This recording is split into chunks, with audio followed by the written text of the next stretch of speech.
Hello friends, कशा आहात सगळे? आय होप तुम्ही मस्त आणि मजेत असाल. सायराज किचन कहाणीमध्ये तुम्हा सर्वांचं मनापासून स्वागत. आज आपण बनवणार आहोत भारांग्याची भाजी. ही भाजी कोकणात पावसाळ्यातच मिळते.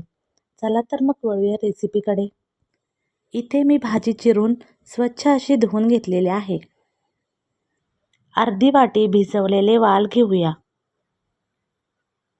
ते मी रात्री भिजत ठेवले होते.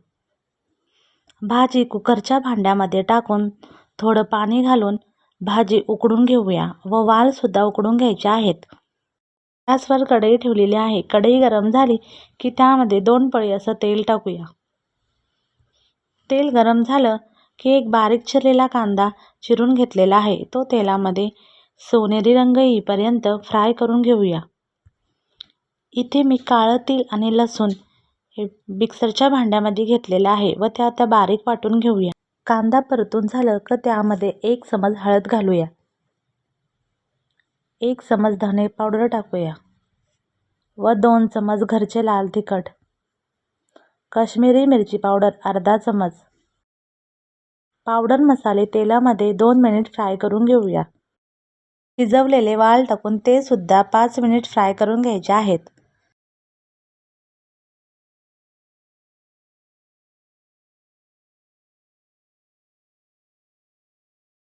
तेलामध्ये वाल छान असे फ्राय झाले की नंतर कारळाचं वाटण केलेलं आहे ते घालूया. ते वाटण सुद्धा तेलामध्ये छान असं फ्राय करून घेऊया.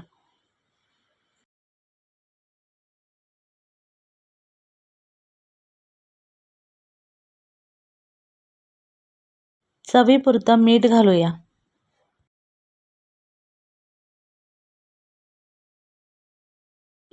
नंतर शिजवलेली आपली भारांग्याची भाजी घालून ती सुद्धा परतून घेऊया.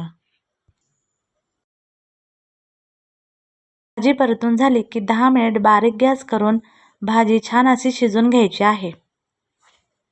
भाजी आपली मस्त अशी शिजलेली आहे.